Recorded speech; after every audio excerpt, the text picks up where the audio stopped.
Përshëndetje miq, uroj të jeni mirë dhe mirë se erdhët në kanalin tim. Për ju që më dëgjoni për herë të parë, unë jam Mandalina nga sofra ime dhe çdo ditë ndaj me ju receta të cilat i përgatis për familjen time. Sot do ndaj me ju ëmbëlsirën më të thjeshtë, nga ato ëmbëlsirat që janë recete gjysheve, të shpejta, me pak përbërës, të sakta dhe plot shije që nuk të shkënjejnë asnjëherë. Fillojmë pa humbur kohë. Në një enë do shtojmë 2 vezë, 100 ml vaj ulliri ose vaj lule dielli, ai që përdorni ju në kuzhinë, 50 gram gjalp të cilën e tresim përpara dhe masën do ta përziejmë shumë mirë. Duhet ju kujtoj se nëse jeni i ri në kanalin tim, ju ftoj të hidhni një sy recetave të mia dhe nëse ato ju pëlqejnë, mos harroni të bëni subscribe dhe të shtypni butonin e ziles, kështu do njoftoheni për çdo recetë të re të postuar.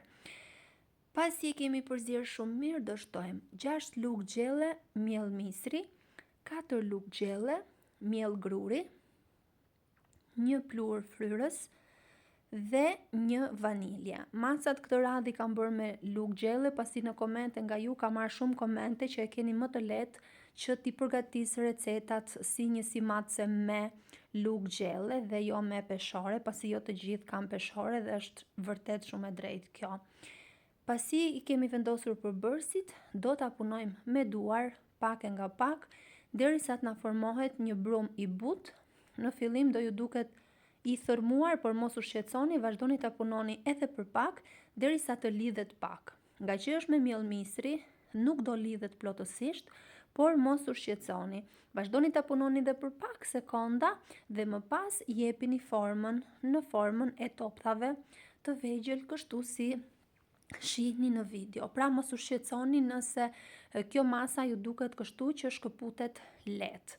I japim formën me ndihmën e duarve mjaft lehtë dhe i vendosim në tavën e pjekjes, të cilën duhet patjetër ta kemi lyer me vaj ose me gjalp.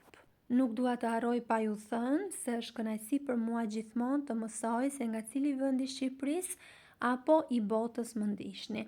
Nëse keni dëshirë, mund të ma shkruani në koment. Ndërkohë që i vendosim këtu, furrën e kemi ndezur në 200 gradë në mënyrë që të ngrohet pak para dhe pasi kemi vendosur të gjitha, do t'i vendosim në furrë për pjekje.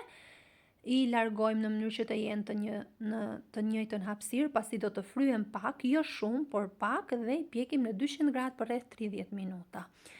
Ndërkohë vazhdojmë me përgatitjen e shërbetit që na duhen 500 ml ujë, 400 gram sheqer, 1 fet limoni dhe 1 vanilje. Shërbetin do ta zjejmë për rreth 10-15 minuta që nga momenti që fillon zjerjen, pra vlimin.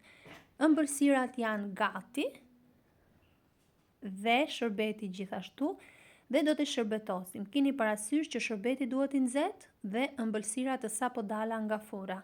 Vetëm kështu do shërbetosen në mënyrën e duhur.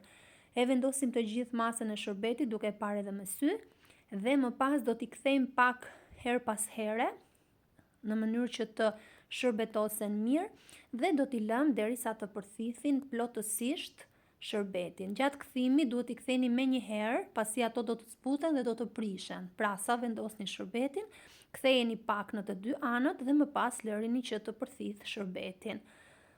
Në sipërfaqe mund të vendosni pak arra të thërmuara ose fistëk, si në rastin tim. Dhe ëmbëlsira është gati. Siç e pat, është një nga ëmbëlsirat më të thjeshta dhe ju siguroj që do bëhet e preferuara juaj. Përgatiten lehtë dhe ka një shije dhe aromë fantastike. Të shkrijnë në gojë dhe kjo nuk është as pak egzagerim. Pasi ta provoni, vërtet do të më besoni. Si ju duket si recetë, nëse ju pëlqeu, mos harroni like dhe të lini përshtypjen tuaj në koment. Faleminderit që më ndiqni.